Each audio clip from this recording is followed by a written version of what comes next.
नमस्कार, वणक्कम, सत श्री अकाल। आप में से कितने ही लोगों ने, इनफैक्ट हजारों ने, सैकड़ों ने अलग अलग सोशल मीडिया प्लेटफॉर्म पर एक सवाल पिछले कई दिनों से पूछा है और मैंने सोचा कि आज उसका उत्तर देने की कोशिश की जाए। सवाल वही है कि प्रो कबड्डी का सबसे बड़ा स्टार, सबसे बड़ा रेडर प्रदीप नरवाल इस सीजन में वैसा क्यों नहीं चल रहा जैसे हमें उन्हें देखने की उम्मीद है या जैसे हमें उन्हें देखने की आदत है। मुझे 3 कारण लगते हैं। अगर आप उनमें से किसी एक कारण से सहमत हैं तो बताइए, असहमत हैं तो भी बताइए, उनके अतिरिक्त कोई कारण अगर आपको लगता है तो वो भी बताइए। सबसे पहला कारण जो मुझे लगता है वो ये कि इस बार जो एक पैटर्न हमने देखा है, रेडर उतना ज्यादा अच्छा परफॉर्म नहीं कर रहे जितना डिफेंडर कर रहे हैं। क्या पवन में वो क्लास और वो लगातार पॉइंट लाने की क्षमता दिख रही है जो पिछले 2 सीजन में थी? नहीं, पवन की परफॉर्मेंस भी नीचे आई है, प्रदीप की परफॉर्मेंस भी नीचे आई है। नए नए रेडर जरूर चल रहे हैं, लेकिन जो स्थापित रेडर हैं, जो अपनी टीम के स्टार रेडर हैं, जिनके बारे में पता है कि ये अकेले दम पे मैच जितवाएंगे, वो नहीं ज्यादा चल रहे क्योंकि विरोधी टीम के डिफेंस ने इन पे बहुत काम किया है। प्रदीप का सबको पता है कि अकेले दम पे मैच जितवा सकते हैं। पवन, मनिंदर इत्यादि इत्यादि, उन पे हर डिफेंस काम करके आता है। इसीलिए एक मनिंदर को आप छोड़ दें या चोटिल होने से पहले नवीन कुमार को छोड़ दें, बाकी तकरीबन सारे सो कॉल्ड स्टार रेडर उतना अच्छा नहीं खेल पा रहे जितनी आप उनसे उम्मीद कर रहे थे। दूसरा कारण जो प्रदीप खुद मुझे एक इंस्टा लाइव में बता चुके हैं और एक इनफैक्ट अखबार को इंटरव्यू में भी उन्होंने कहा था, 1.5-2 साल खिलाड़ी अपने घरों में रहे हैं, तो घरों में आपको मैट की प्रैक्टिस नहीं होती दोस्तों। आप फिटनेस करते हैं, आप ट्रेन करते हैं, लेकिन इस लेवल का कंपटीशन आपको नहीं मिलता। अब प्रदीप खेलते हैं इनकम टैक्स के साथ।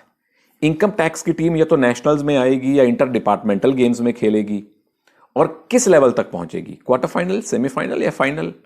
तो आपको अगर बड़ा मैच मिला, 1 मिलेगा, 2 मिलेंगे जहां आपको कड़ी चुनौती मिले।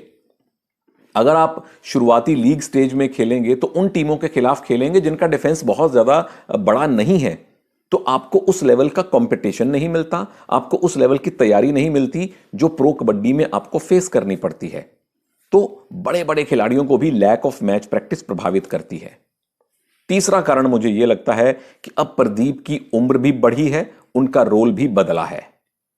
प्रदीप जब तक पटना में थे, मैच जितवाने की और रेड में मैक्सिमम पॉइंट लाने की जिम्मेदारी उनकी थी, उन्होंने लगातार निभाई। अब 2 साल के गैप के बाद वो आए तो 2 साल बड़े होकर आए, छोटे होकर नहीं आए। और जहां उनसे यंग सुरेंद्र गिल है, जिनके पास स्पीड अभी प्रदीप से ज्यादा है, और ये एक प्राकृतिक चीज है, इसको स्वीकार करना पड़ेगा।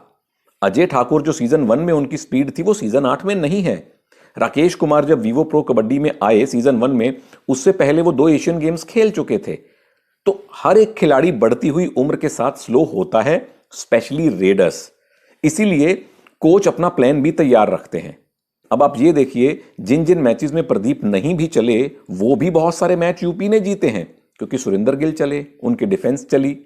इसका मतलब ये नहीं कि प्रदीप की क्लास कम हो गई, इसका मतलब ये कि प्रदीप के बराबर एक और प्लान भी है जो ज्यादा फिट है, जो ज्यादा चपल है, जिसके पास ज्यादा स्पीड है और जिसके खिलाफ अभी विरोधी टीम के पास बड़ा प्लान नहीं है, प्रदीप के खिलाफ प्लान है। तो प्रदीप का रोल बदल गया है। अब सारे के सारे पॉइंट लाने की जिम्मेदारी अकेले प्रदीप की नहीं है, वो जिम्मेदारी सुरेंद्र गिल भी शेयर कर रहे हैं, वो जिम्मेदारी अब श्रीकांत जाधव भी शेयर कर रहे हैं, और कभी कभी मोहम्मद तगी पेन महाली भी उसको शेयर करते हैं। हाँ, ये हो सकता है कि अगले सीजन में प्रदीप किसी और टीम में जाएं, फिर वहां उनके अलावा कोई और रेडर ना हो, फिर उनको लगातार पॉइंट लाने को कहा जाए और वो ले आए। Form is temporary, class is permanent. लेकिन अभी तक के जितने मैच हमने सीजन 8 में देखे हैं, मुझे लगता है कि प्रदीप अब एक नए रोल में खेल रहे हैं। आप इनफैक्ट पवन को याद कीजिए, सीजन 6 में उनके साथ जब रोहित कुमार थे तो रोहित कुमार उनका हाथ बटाया करते थे। इस बार कोई और नहीं चल रहा तो पवन को लगातार रेडिंग करनी पड़ती है। मनिंदर को उतना अच्छा सपोर्ट नहीं मिला तो मनिंदर अकेले रेड करते हैं।